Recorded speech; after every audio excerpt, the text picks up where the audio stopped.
Hi everybody, this is Leah and welcome back to Leah's Jewelry and Gems. Today we are going to be making project 5 from Rainforest Relics.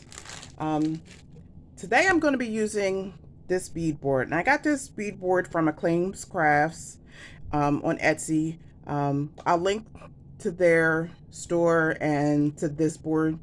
I also have their bracelet board as well. But I'm going to be using this board today to help figure out the length as I lay out the design for the pattern for this necklace, because I want to do something special with the focal. And in order to do that, I have to know exactly roughly how much beading wire I'll need. So when I do projects like that, I tend to use this board. That way it's easier to lay out the design and know it's not going to roll away.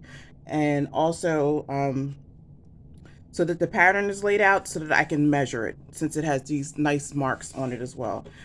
If you've never heard of Acclaim Crafts, they have some pretty awesome boards. And I like this board because this board has a V channel, which holds your beads in place. It also has all these different cutout sections for you to put your beads in as you're using it. So as you can see, you can't see all of my board. So I'm going to turn it sideways to start. That way you can see the pendant portion when I lay that out. And then once we get the pendant portion and up partially up the sides, then I'll turn it back so that I can work on it how I normally work on it. So today we're going to be using the Soft Flex antique bronze color wire at the medium as well. And then I'm using quite a bit of the Rainforest Relics box and value bundle. So I'm going to be using the English cut Kambaba Jasper. Beautiful beads. I'm going to be using those. I'm going to be using the cube rondelle spacers.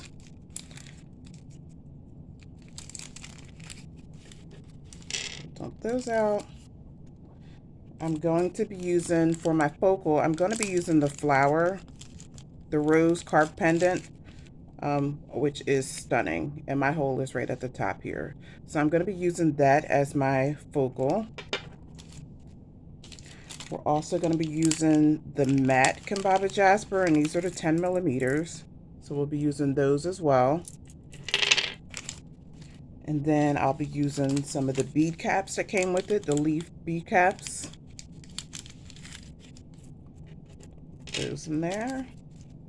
And then for my stash, I'm going to, the box came with red agate, but I want to use these carnelian. I think these are going to be a better suit for this necklace because I need the wire to be able to go through one of these at least twice. So I'm going to be using these carnelian, which are stunning.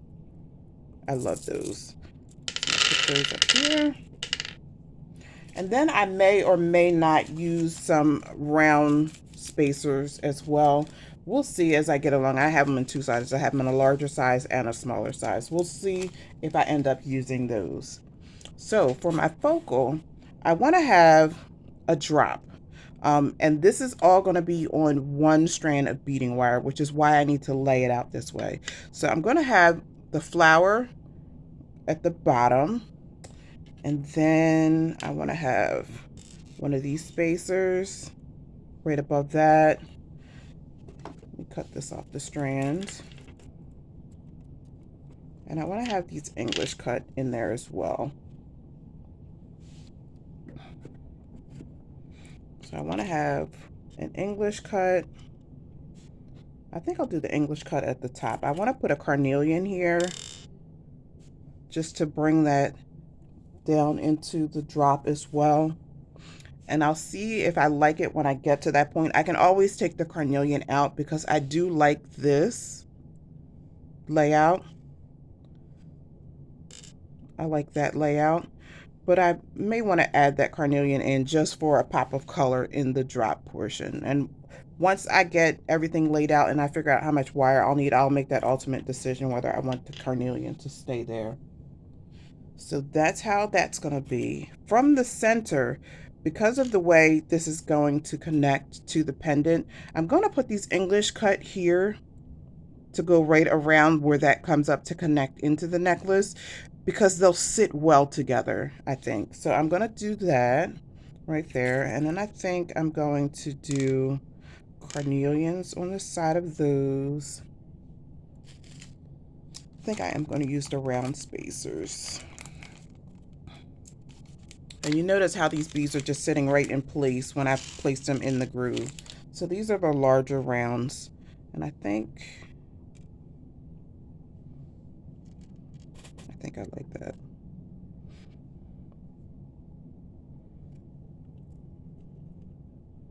Do I want... This is the fun part about designing. You're figuring out what you want to be where. And it also, doing it this way will allow me to, one, see the measurement, and two, also see how everything is going to lay next to each other as well.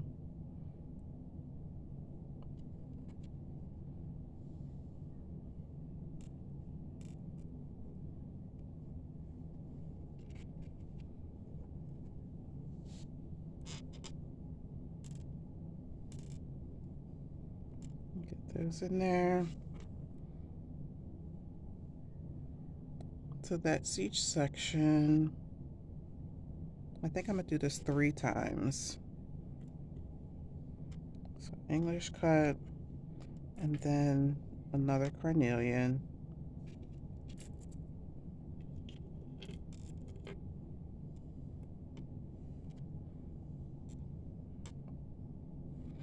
And then I think I'm going to do the cube, and then the 10mm with the bead caps, and then another cube.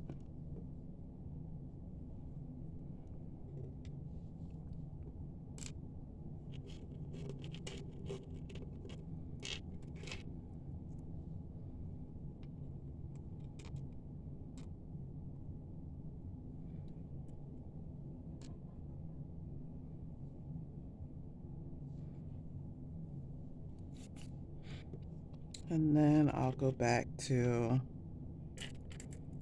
the English cut with the carnelian.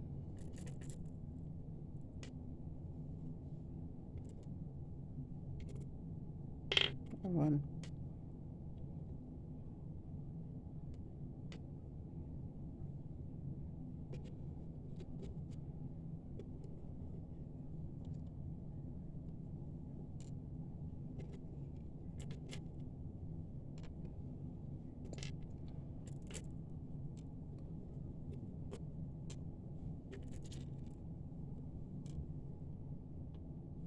Two, three,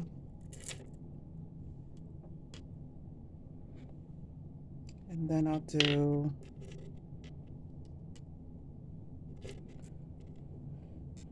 another matte bead.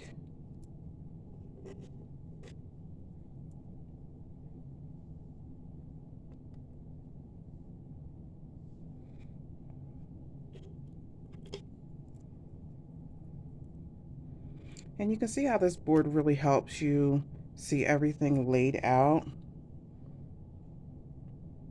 So 1, 2, 3, 1, 2, 3.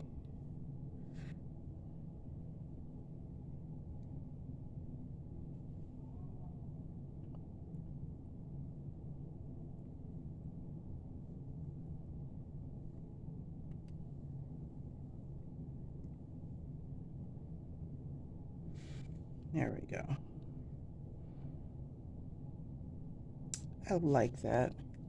So let me see, let me turn this and see how much more. Move this carnelian to the side so it doesn't roll off my desk. Turn this to the side and see how much more I want to do lengthwise.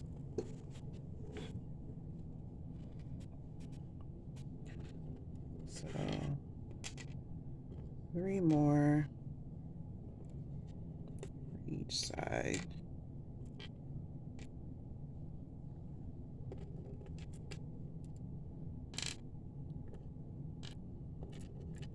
Carnelian.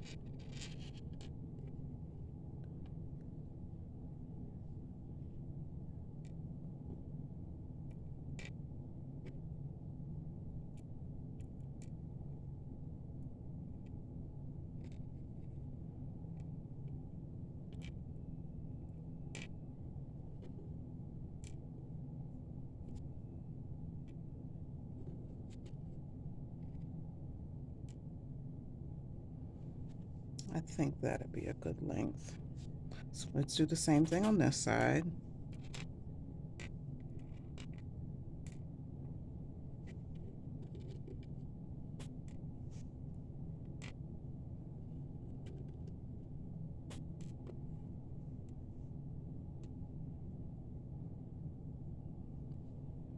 And I think that will work out perfect. So this is 18 inches right now, plus what I'm gonna need for the drop in the center. So I'm gonna measure out about, I guess, 22 inches to be on the safe side.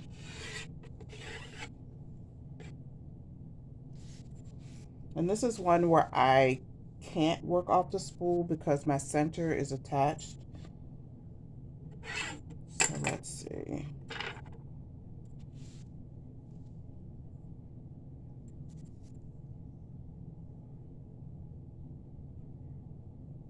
I'm gonna do 24 inches just to be on the safe side for this, because you can't add more wire in, but I can always save my extra to make other pieces like earrings and things like that, which is what I tend to do with my leftover wire.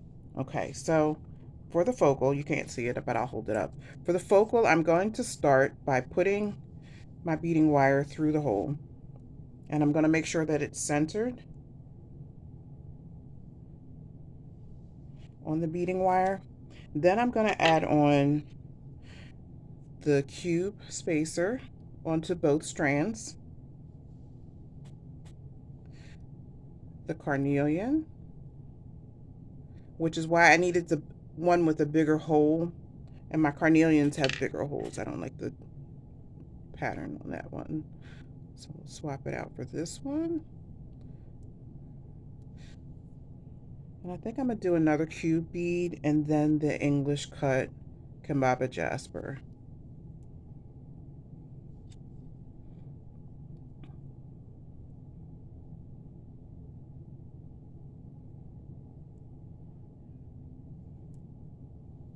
Let's get those centered. So this will be the focal. And since the strands are already even, I know that I'm going to have plenty of space. I'm not going, if you wanted to, you could crimp it here and then work from the crimp. I don't want to crimp here. So I'm just going to separate these and then I'll string up each side starting from the 0 mark on the board, which is here. So I'll start here and I'll work up this side. I'll put a clamp on, a bead stopper on, and then I'll do the other side. That way I know that I'm not going to lose my beads and then my pattern will be safe. Matter of fact, I'm just going to put a bead stopper on this one side now. That way it doesn't shift too much on me, because I want to make sure that I have enough room. So I'm going to put the bead stopper on the one side just like that, and then I'm going to start stringing. So I'm starting from the 2 English cuts in the center, because that's where my piece will split. And I'm just going to bead this pattern on. Since it's already designed, it makes it so much faster because you've already done the designing and you're not searching for beads to put in. It's just making sure you pick them up in the right order.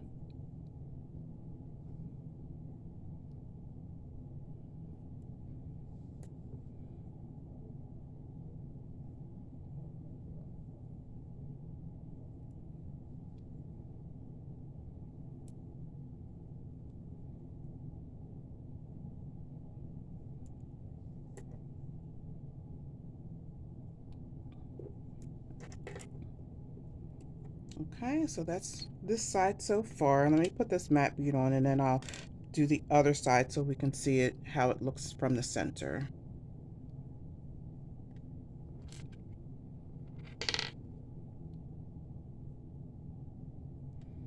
Bead cap, matte bead, bead cap, and then the square.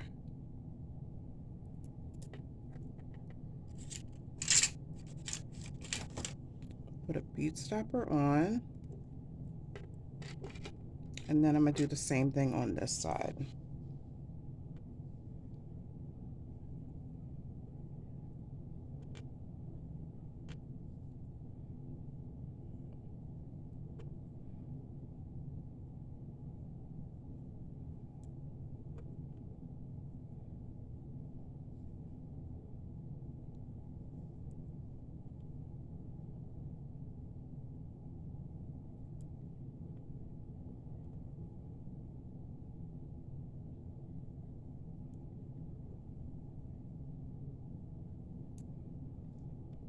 A few more beads.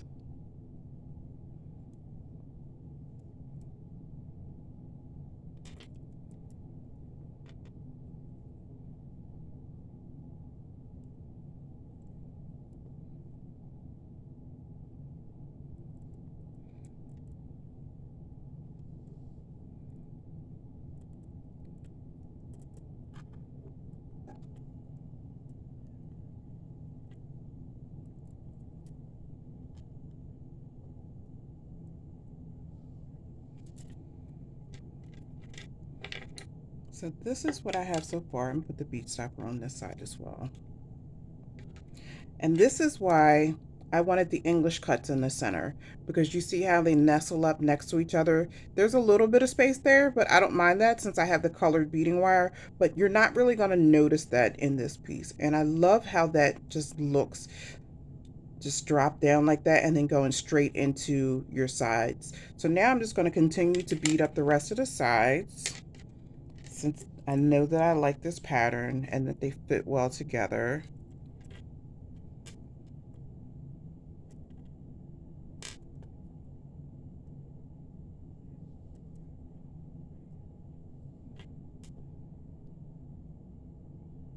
That's the one thing I love about cut beads, is they can sit well, nestle well together, which is an awesome thing for a necklace like this. If I had put the rounds there, you would see a huge gap unless I filled it with seed beads or another smaller bead. So I love the English cut for this design for that reason.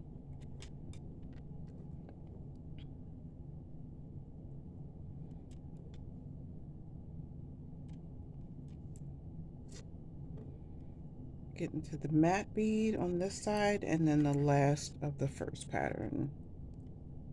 Bead cap, the matte bead, and the bead cap, the square spacer, and then the English cut again.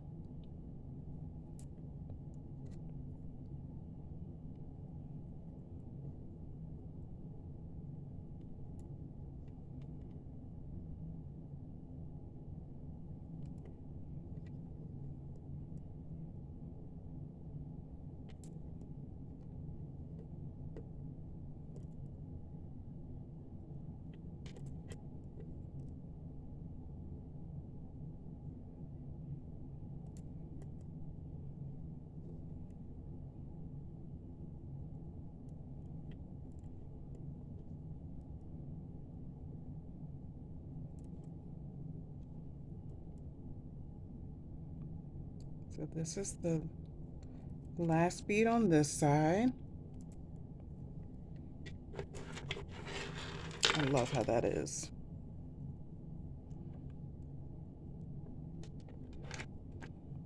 Now let's do this side.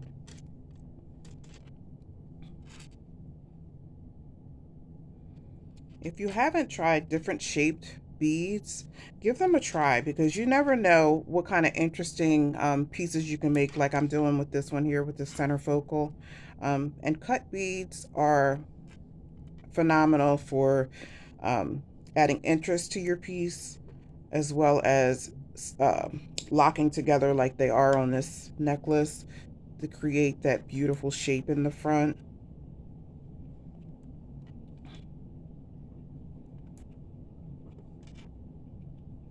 Oh, something in this one.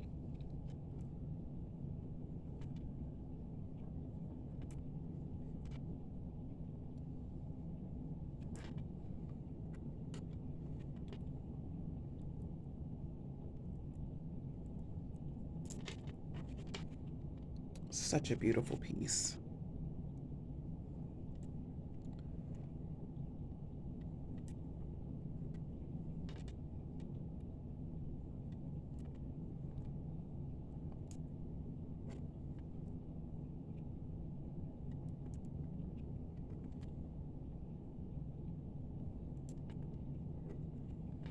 And I think I'm going to put a magnet clasp on this one. I'm going to be using the large super magnet clasp, not the smaller one like I did on the previous necklace, um, because this one is a bit heavier than that last one is. Oops, sorry.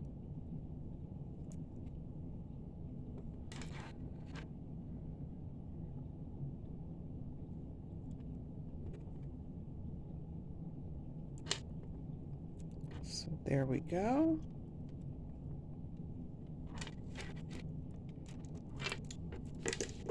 Move my bead board.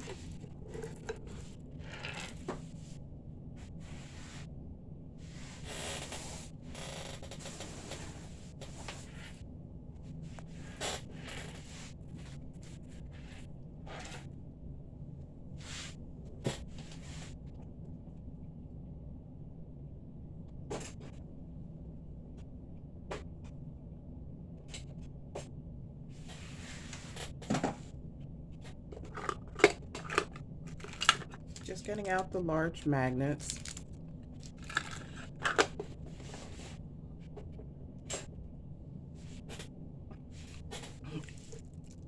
So this is the beautiful design that we just strung. And I'm going to use one of these super magnets.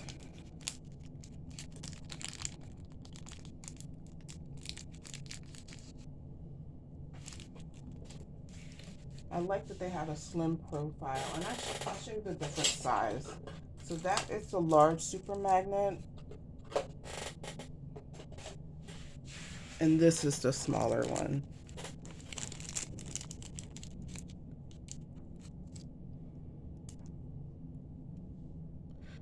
So the small and the large.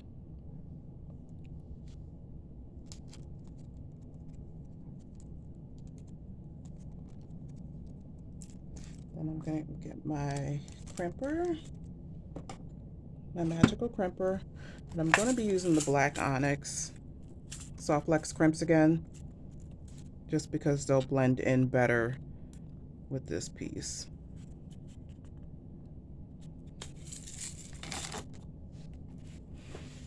Okay, and I am going to direct connect. Put on our crimp, go through one side of the clasp,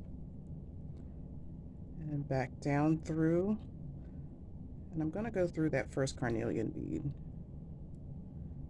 because because of the center pendant portion, you won't be able to just slide your beads to one side after you finish. So I'm just going to pull it through that first bead to make sure that the loop is centered over the bead. And I'm going to fight with the super magnet, and I'm going to slide my crimp into this concave portion of the crimping pliers. Crimp it once,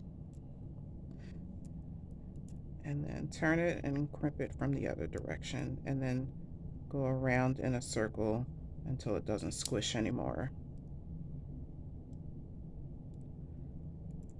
My magnet is fighting me. So that's the first side. I'm going to trim that excess wire.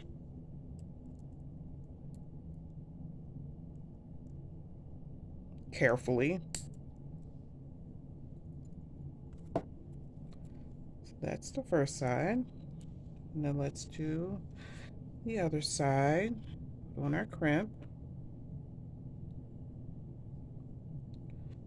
Go through the other side of the magnet, back down through the crimp and the carnelian.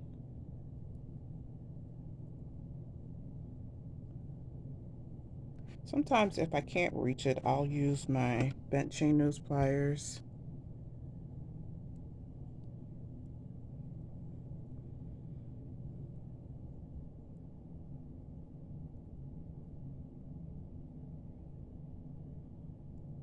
Come on, stop fighting with me.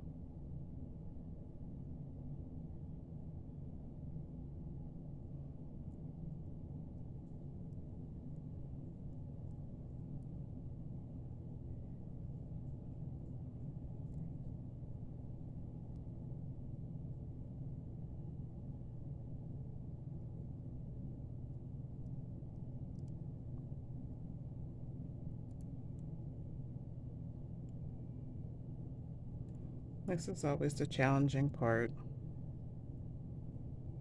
So now that I have it, I'm going to grab it with my pliers and pull it down.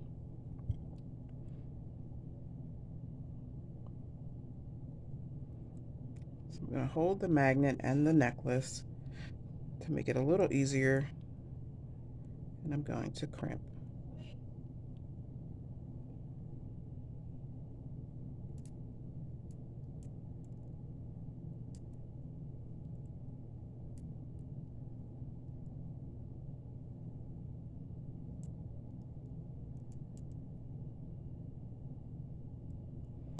Okay, now I'm going to clip this end off.